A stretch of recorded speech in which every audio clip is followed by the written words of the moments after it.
Et bien toi qui suis ces enseignements, voici le 4e.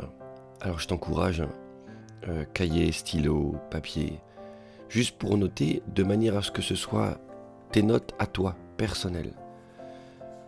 De sorte que quand tu vas retranscrire ce que tu entends, tu vas aussi le faire avec ton attention, ta mémorisation et ce qui va toi te parler le plus pour que tu puisses ensuite, pourquoi pas, augmenter ces études et te laisser visiter non pas par un enregistrement en ligne, mais par la parole de Dieu.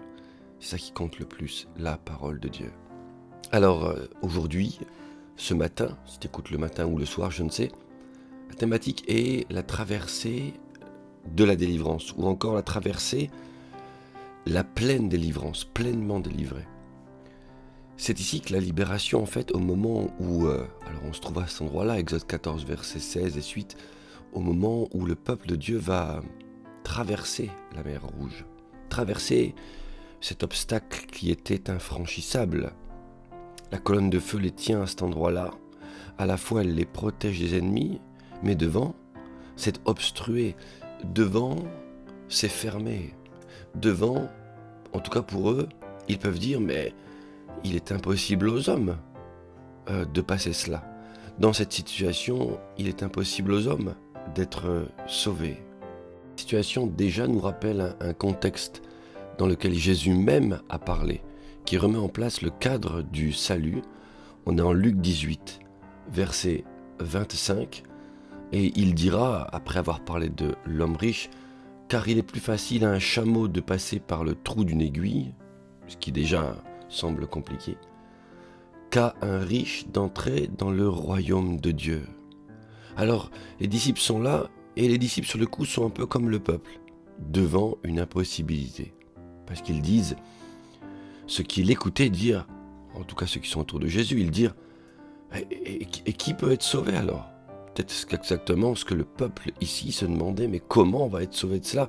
Qui pourrait être sauvé d'un tel esclavage, d'une telle situation ? Jésus répondit, ce qui est impossible aux hommes est possible à Dieu. Et c'est sous cet élan que nous allons regarder ce qui se produit et le sens de cette traversée qui est en fait la pleine délivrance. J'ai envie de te rappeler, mon frère, ma sœur, que l'œuvre de la croix est parfaite. L'œuvre de la croix est pleine, entière. Elle est pleinement efficace. Il ne manque rien.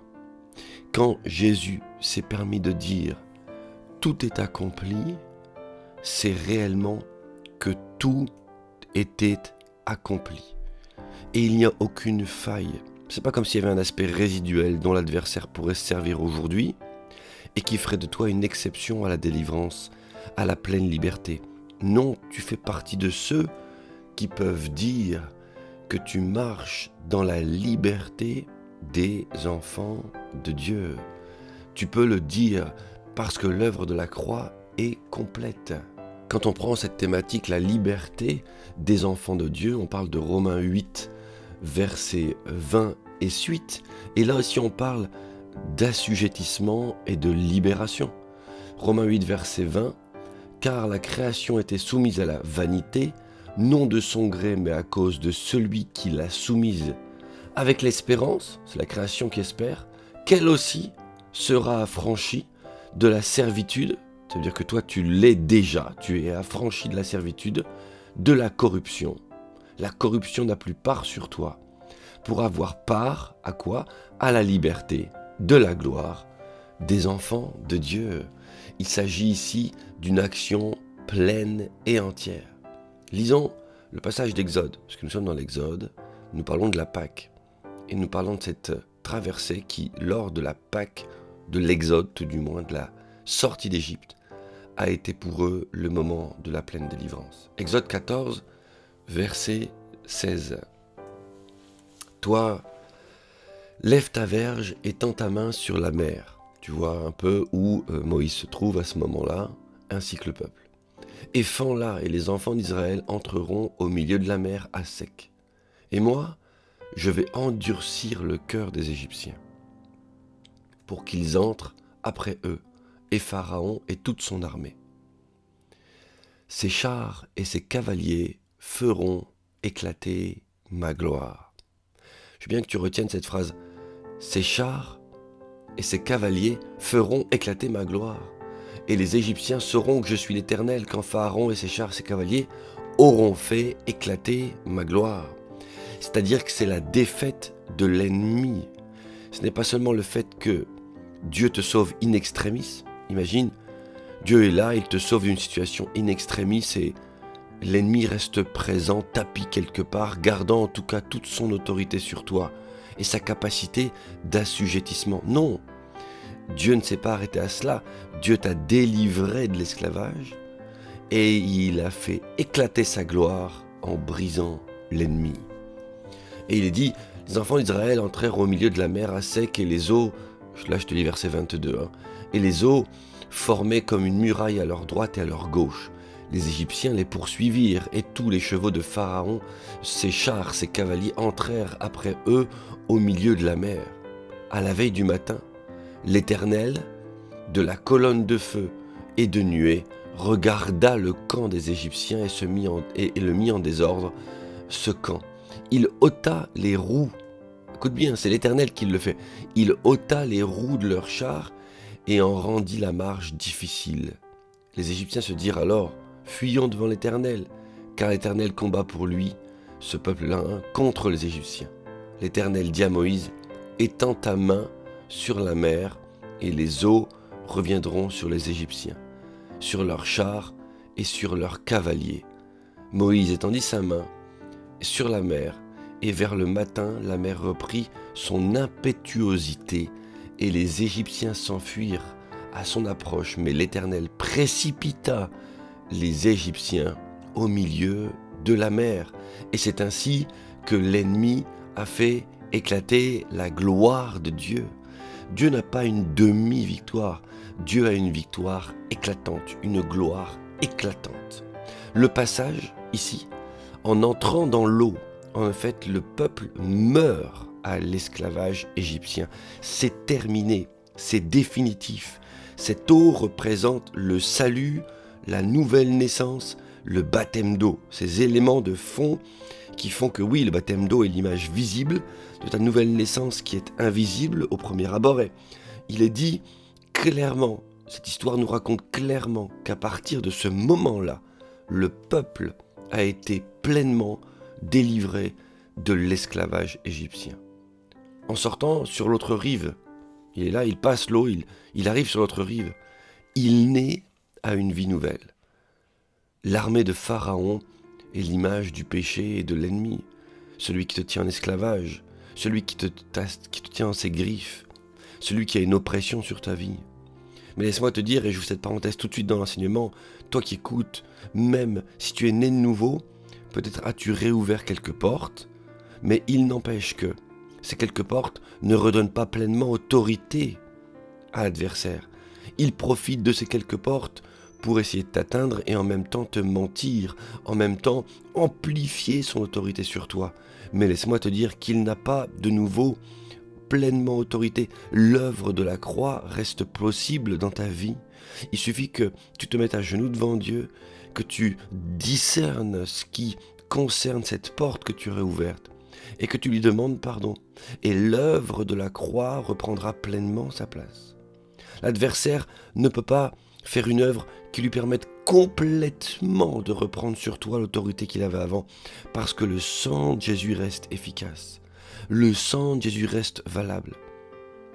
Il te faudrait pleinement renier Christ, pleinement rejeter la vie chrétienne, alors que tu aurais connu les puissances d'en haut, la force de la parole de Dieu, tu aurais goûté à la merveilleuse présence de Dieu, au royaume de Dieu, et il te faudrait que toi, pleinement, consciemment, tu dis alors non, je renie tout ça, pour qu'alors tu retournes à ton ancienne vie, à ton vomi, et qu'alors tu ne puisses même plus revenir à Dieu. Alors là, l'adversaire aurait un plein pouvoir sur toi. Mais sinon, si tu restes dans les voies de l'Éternel, que tu cherches sa face, que maintenant là tu t'agenouilles, que tu t'humilies devant Dieu, laisse-moi te dire que la présence de Dieu est là et qu'il peut restaurer ta vie. comme au premier jour où tu es sorti de l'eau. Comme au premier jour où tu es sorti, tu es passé sur l'autre rive au travers de la nouvelle naissance.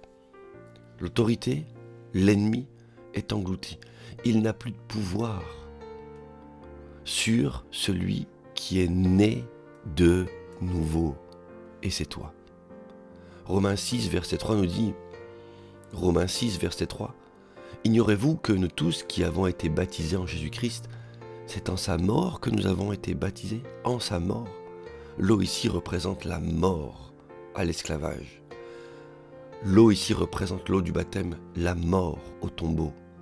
Nous avons donc été ensevelis avec lui par le baptême en sa mort, afin que, comme Christ est ressuscité des morts par la gloire du Père, de même nous aussi, nous marchions en nouveauté de vie.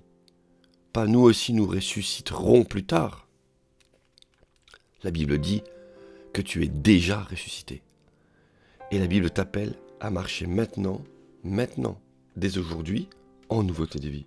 Il y a donc une réelle étape de franchie.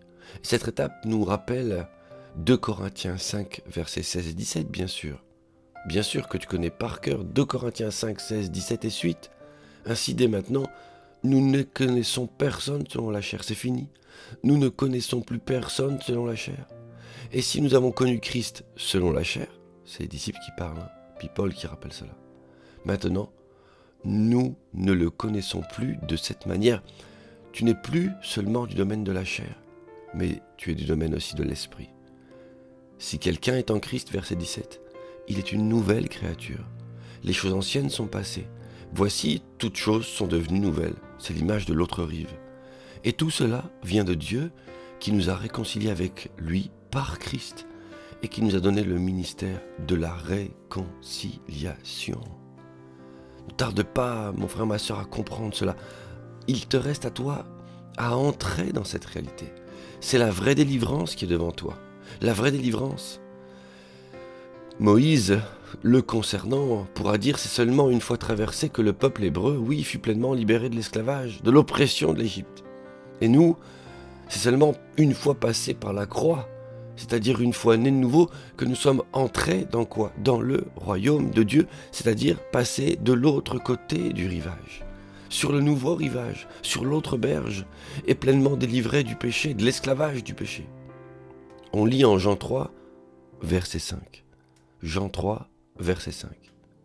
Jésus répondit, en vérité, je te le dis, si un homme ne naît d'eau et d'esprit, il ne peut entrer dans le royaume de Dieu.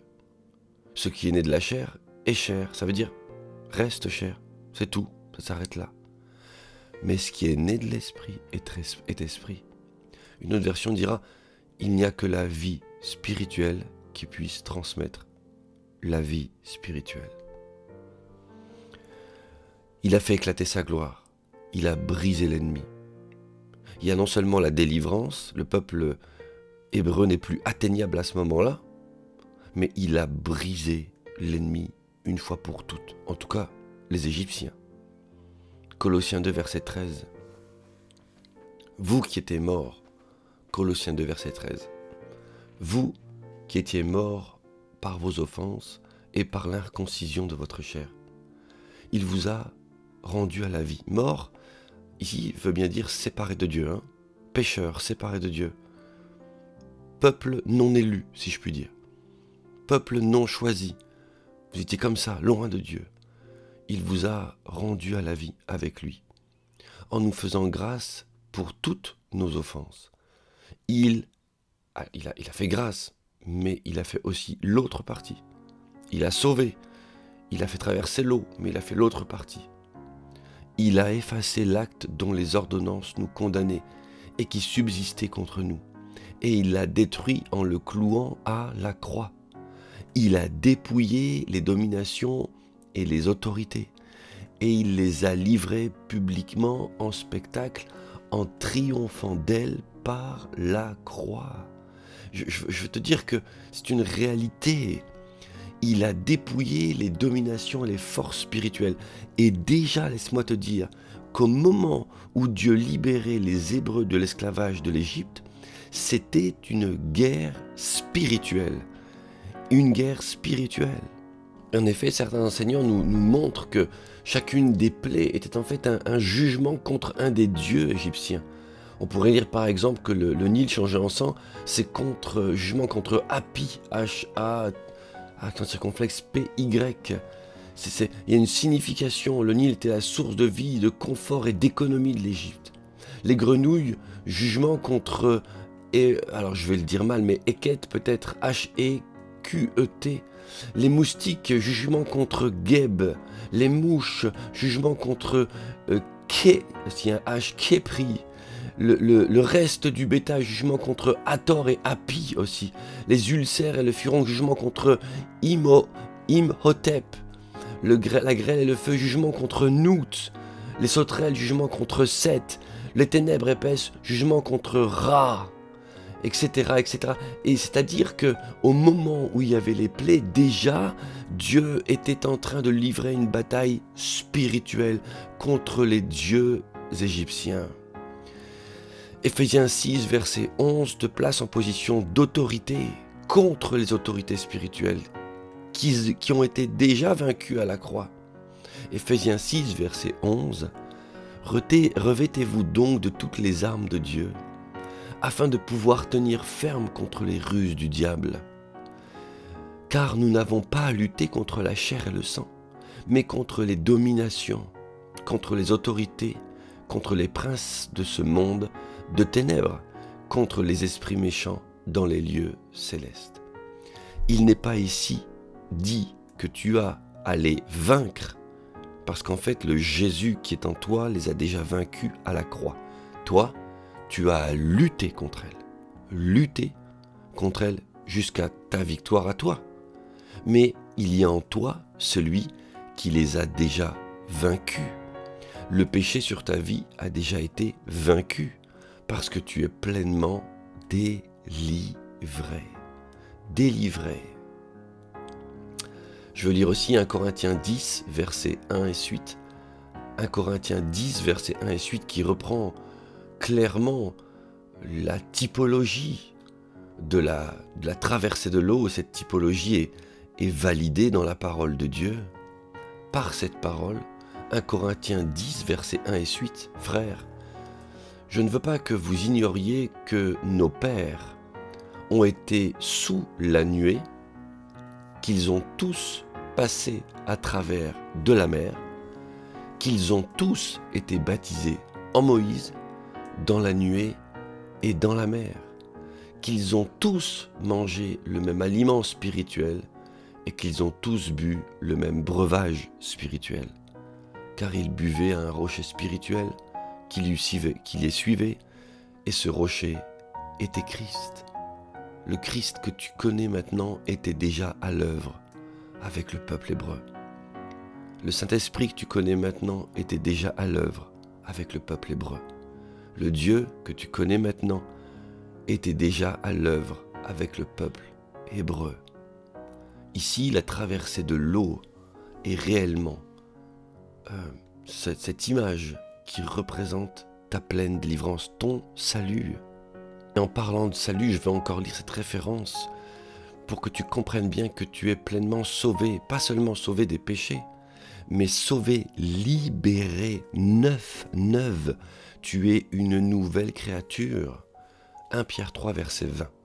Prenons ensemble 1 Pierre 3, verset 20. Alors, verset 20 commence au milieu d'une phrase. Tu diras ce qu'il y a au-dessus qui était autrefois incrédule, il parle de ceux que Jésus était voir dans le séjour des morts. Lorsque la patience de Dieu se prolongeait au jour de Noé, pendant la construction de l'arche, dans laquelle un petit nombre de personnes, c'est-à-dire 8, furent sauvées à travers l'eau. Cette eau était une figure du baptême, qui n'est pas la purification des souillures du corps, mais l'engagement d'une bonne conscience envers Dieu, et qui est maintenant, là on parle de nous, maintenant, et qui maintenant vous sauve, vous aussi, comment ? Par la résurrection de Jésus-Christ. Il a pleinement vaincu à la croix en ressuscitant des morts. Verset 22, qui est à la droite de Dieu depuis qu'il est allé au ciel et que les anges, les autorités et les puissances, écoute, lui ont été soumis. Tu es pleinement délivré. Cette étape de la traversée de la mer est un tournant complet. Alors bien entendu, je finis avec cette pensée. Il a fallu peu de temps pour que le peuple de Dieu, les Hébreux, soit libérés de l'Égypte. Mais il a fallu 40 ans pour que l'Égypte sorte de leur cœur. Mais il n'en est pas pareil de toi. Jésus-Christ a accompli son œuvre et a dit que tout était fait, tout est accompli. Il n'en est pas pareil pour toi. Parce que tu es né de nouveau et grâce à l'œuvre de la croix, quand il t'a pleinement sauvé, délivré lors de ta nouvelle naissance, il t'a aussi donné un consolateur. Il t'a aussi rempli du Saint-Esprit. Tu es devenu le temple manifeste du Saint-Esprit.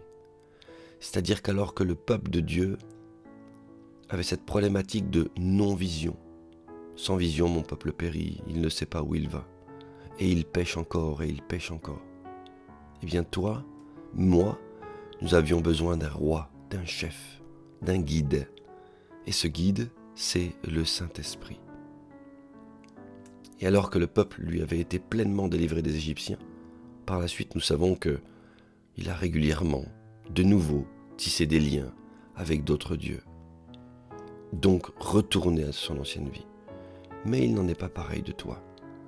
Toi, tu es scellé par le Saint-Esprit. Il y a en toi ce Saint-Esprit dont nous avons déjà lu ce conseil, marchez selon l'Esprit et vous n'obéirez pas au désir de la chair. Tu es fait pour cela. Tu es fait, depuis que tu es né de nouveau, tu es fait pour marcher selon l'Esprit. Rien n'est terminé. Dieu n'en a pas fini avec toi. Il veut te relever, te rappeler que tu es pleinement délivré, que l'adversaire n'a pas de droit, en tout cas légitime, pleinement légitime. Demande la prière autour de toi. Si tu sais que tu as des liens encore dans ton âme, qu'il y a des choses qui doivent être brisées, ok, l'adversaire peut te tenir par quelque chose qui t'aurait traumatisé dans le passé. Tout ça, il faut que tu le confesses, que tu demandes au Saint-Esprit qui t'éclaire et que tu puisses prier rapidement pour cela. Et une fois que cet aspect est brisé, et dire on a fait la lumière dessus, eh bien l'adversaire retourne dans sa position de pleinement vaincu. Et toi, tu gardes ta chair crucifiée à la croix. Nous te bénissons, Seigneur. Merci pour cette parole qui est la tienne, qui reste encore aujourd'hui une parole puissante, une épée à double tranchant. Nous te bénissons pour la délivrance qu'est la nôtre, Seigneur. Je te bénis pour la délivrance de mon frère, de ma sœur qui écoute cet enseignement. Tu restaures à nouveau la position. Nous sommes bel et bien passés dans ton royaume, pleinement dans ton royaume. Dans le nom de Jésus-Christ, j'ai prié. Amen.